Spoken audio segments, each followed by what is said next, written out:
Why do most of us fail to reach our goals? I'll tell you why. Because most of us fail to take action. In this world, the way that life is set up, without action, there are no results. You need to take the steps required to get to where you want to be. Without action, dreams just stay dreams. Your goals will never be fulfilled. In this video, we'll talk about how action bridges the gap between ideas and results, how overthinking can get in the way, and how to overcome fear and procrastination. Let's go ahead and get into it.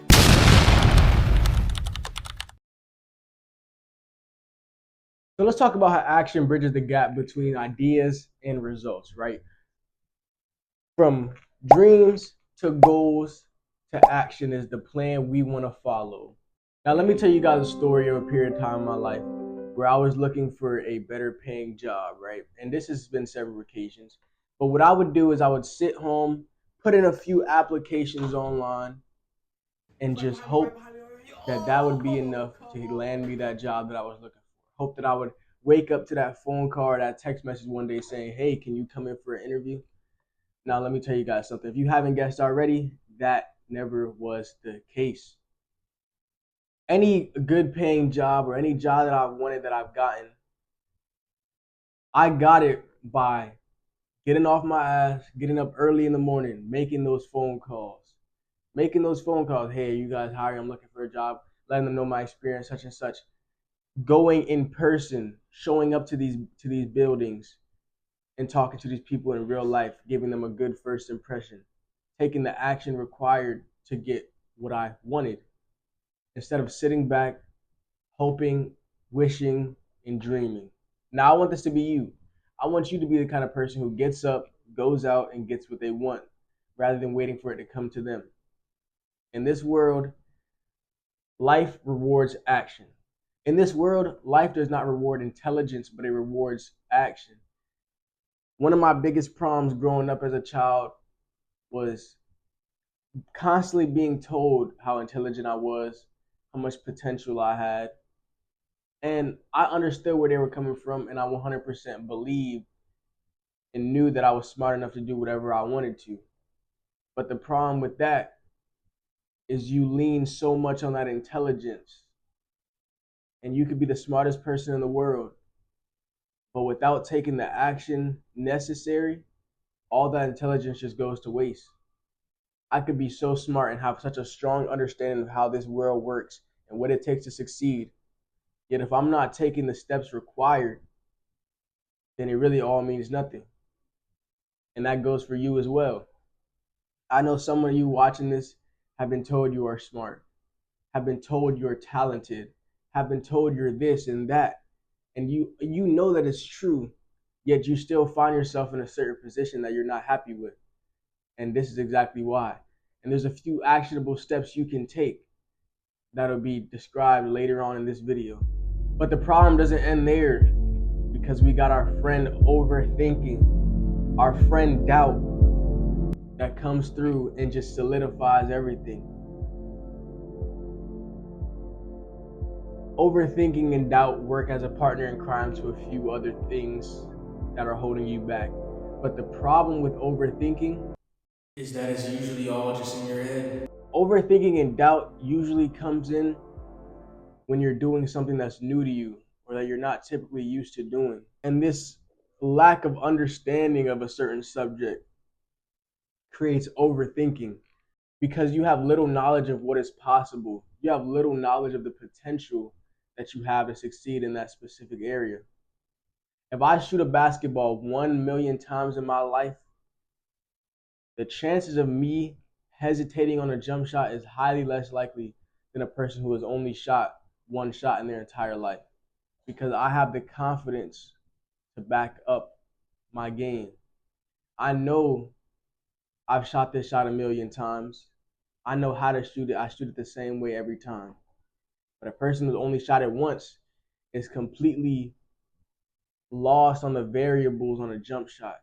What makes it miss left? What makes it miss right? What makes it miss short? They're much less likely to shoot that jump shot because they aren't as informed on the subject. How can we fix this? Experience. But I'm not talking about knowledge, okay? I'm talking about getting in the field and really trying things out. If you want to get better at selling as a businessman, you won't get better at selling as a businessman by sitting in your chair watching videos on how to sell like a businessman. You will get the knowledge, but without the experience, you're always going to have that fear and have that doubt. You're going to have that fear to approach people because you haven't approached enough people. Once you get in that field and try it out for yourself, you're going to realize it's a lot easier than you thought, because now as you approach more and more people, you understand the variables. How does a person's emotions play into whether or not they want to buy my product? How does the time of day affect whether or not a person wants to buy my product? What is the demographic I'm looking for? Who should I be searching for to sell this product to? And you learn that from going out and selling to a lot of people and failing at selling to a lot of people. If you go out and try to sell a bonnet to 20 bald people, the likeliness of them buying is pretty much zero. Now you know bald people is not who I'm searching for. Right or wrong? It's just something you have to try out. You can't really there's a certain cap to the knowledge you can get from sitting back and watching videos and reading books. You have to really go out of there and try. I wish it was easier, but unfortunately, this is the way life is, and we have to just learn to adapt to it. Or we can cry and complain. There's only two options in this world: complain or go out and get what you want. Now, the final boss of all potential loss is fear and procrastination. How do we overcome fear and procrastination? Zay, how do you overcome fear and procrastination? I got a couple ways. Let's talk about procrastination first, as I believe this is an easier one to tackle, right?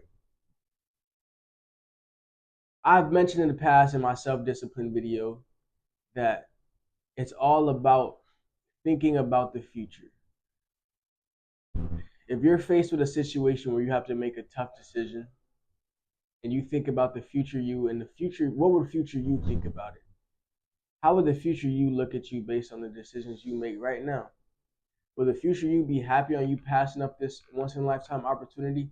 Would the future you be happy about you not approaching this woman you found attractive? Would the future you be happy about you refusing to perform on stage because you were nervous? Not at all. And if you use that and make your decisions based on that, it will avoid a little bit of procrastination. But that doesn't work for everybody. Another method to avoid procrastination is the 5-second rule. 5-second rule was written by Mel Robbins. The whole idea of the 5-second rule is that when you are faced with a choice to do this or that, you count down from 5 and you make that decision. If you are struggling to get out of bed in the morning, as soon as you wake up, before you snooze that alarm, you count down 5, 4, 3, 2, 1. Now, this might sound ridiculous in hindsight, but what is the purpose behind this idea? The whole idea of the concept of the 5-second rule is that as you count down from 5, it allows your brain very little time to think about every reason why you shouldn't get out of bed, every reason why you shouldn't approach that woman, every reason why you shouldn't take on that business opportunity. It doesn't give you time to think about that. So without all the doubt, we act, because naturally we are actors. We are people who act on opportunity.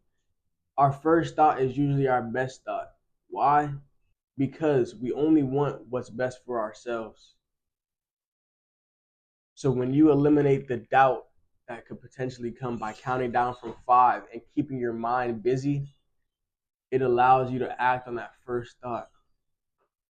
So try this out next time you are struggling to do something, struggling to get out of bed, struggling to decide whether or not you want to call that business meeting, struggling to decide whether or not you want to ask your boss for that raise.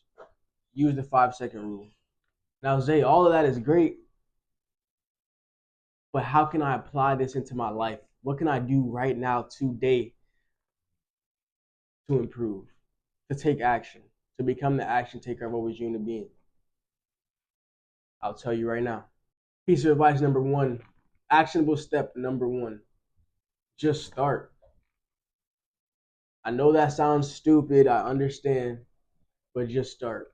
If you're thinking about starting a YouTube channel, just upload your first video. Forget about quality, forget about everything, and just upload that first video. Get out there, just start. If you want to start a business, start. Make your logo today. Get your business cards today. Go out and talk to your first potential customer today. Just start. You want to learn to play piano? Just start. For two, setting timers. Now, the reason why setting timers is useful, let's say you have a skill you want to learn, playing the piano, making beats, becoming a producer, heck, even riding a bike, whatever your goals are, start setting timers. If it's something that you know you want to get better at, but you don't particularly enjoy doing or practicing, because practice isn't always fun, set yourself a 15-minute timer. Tell yourself that you're going to commit to doing this for 15 minutes at the least. Once that 15 minutes is up, you can go out and do whatever you do. If you practice and focus on just practicing for 15 minutes on a specific subject every single day, you will see improvement. You will see improvement. Now, if the 15 minutes are up and you say, hey, this isn't so bad, which is going to happen most of the time, add another 15 minutes. Now you have 30 minutes that you've just done for that day. Actionable step number three, prioritize progression over perfection. Whenever you gauge on how well you've been doing in your life, I want you to gauge it based on how well you were doing a month ago. How well were you doing even 2 weeks ago? Not, man, I could be better. I could be better at this. I could have gotten better. I could have had more progress. This guy got this good at guitar in a month. It's taken me 6 months to even learn my first chord.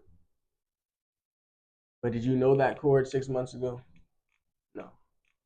Now, if you're not proud in the amount of effort you put in, that's a different story. That's something you have to talk to yourself about. And last but not least, I want to talk about consistency. Consistency, I don't believe, is the key to success. I've stated before, hard work is not the key to success. But consistency is important because consistency gives you results. When you are consistent at something, you have done it enough times to now be able to learn the variables I mentioned earlier. If I record YouTube videos every single day, eventually I'll understand, when do I have the most energy to record a YouTube video? What's the best system for me to record multiple videos in a day so I can have content? What's the best lighting? When I'm editing my videos, what place in my room has the best lighting? How far should the camera be? How far should my mic be placed from my mouth? I'm going to learn these things inevitably just from consistency.